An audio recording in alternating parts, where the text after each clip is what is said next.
നമസ്കാരം, മെട്രോ മാറ്റിനിയിലേക്ക് സ്വാഗതം. മലയാള സിനിമയിൽ വർഷങ്ങളായി നിറസാന്നിധ്യമായി നിൽക്കുന്ന താരമാണ് ജഗദീഷ്.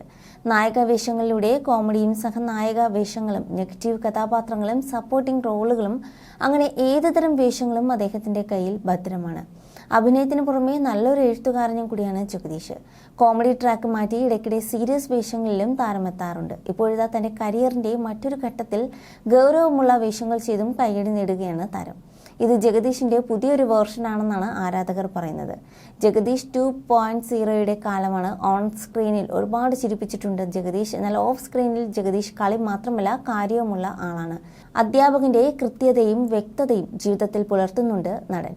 തന്റെ നിലപാടുകളിലൂടെയും അദ്ദേഹം പുതിയ കാലത്തും നിറസാന്നിധ്യമായി തുടരുകയാണ്. ഇപ്പോഴിതാ അന്തരിച്ച ഭാര്യയെ ഓർക്കുകയാണ് നടൻ ജഗദീഷ്. ഈ അടുത്ത ഫോറൻസിക് സർജർ കൂടിയായിരുന്ന രമ മരണപ്പെടുന്നത്. ഭാര്യയുടെ മരണം തനിക്ക് താങ്ങാൻ സാധിക്കാത്ത വേദനയാണ് നൽകിയതെന്നാണ് ജഗദീഷ് പറയുന്നത്. വനിതയിൽ എഴുതിയ ഓർമ്മക്കുറിപ്പിലാണ് അദ്ദേഹം ഭാര്യയെ ഓർക്കുന്നത്. രമയുടെ മരണം താങ്ങാനാവാത്ത ഷോക്കായിരുന്നു. പിന്നെ ഞാൻ ഓർക്കും, തിരക്കിലൂടെ ഓടി നടക്കുന്ന രമയാണ് ഞാൻ കണ്ടിട്ടുള്ളത്. ആരോഗ്യമില്ലാത്ത അവസ്ഥ രമയ്ക്ക് പോലും സങ്കല്പിക്കാൻ പറ്റില്ല. അവസാന കാലത്ത് പോലും വീൽ ചെയറിൽ കയറുന്നത് ഇഷ്ടമായിരുന്നില്ല. അപ്പോൾ പിന്നെ അധികം വേദനിക്കാതെ യാത്രയായത് രമയ്ക്കും ആശ്വാസമായിരിക്കും. അങ്ങനെ സമാധാനിക്കാൻ ശ്രമിക്കുന്നുവെന്നാണ് ജഗദീഷ് പറയുന്നത്. മരണശേഷവും ഏറ്റവും അടുപ്പമുള്ളവർ ഒപ്പമുണ്ടെന്ന് പറയുന്നത് ക്ലീശയായി തോന്നാം. പക്ഷേ സത്യം അതാണ്, ഒപ്പമുണ്ടെന്ന തോന്നലുണ്ട്. ഷൂട്ടിംഗ് ഇല്ലാത്തപ്പോൾ തിരുവനന്തപുരത്തെ വീട്ടിൽ ഞാൻ ഒറ്റയ്ക്കാണ്.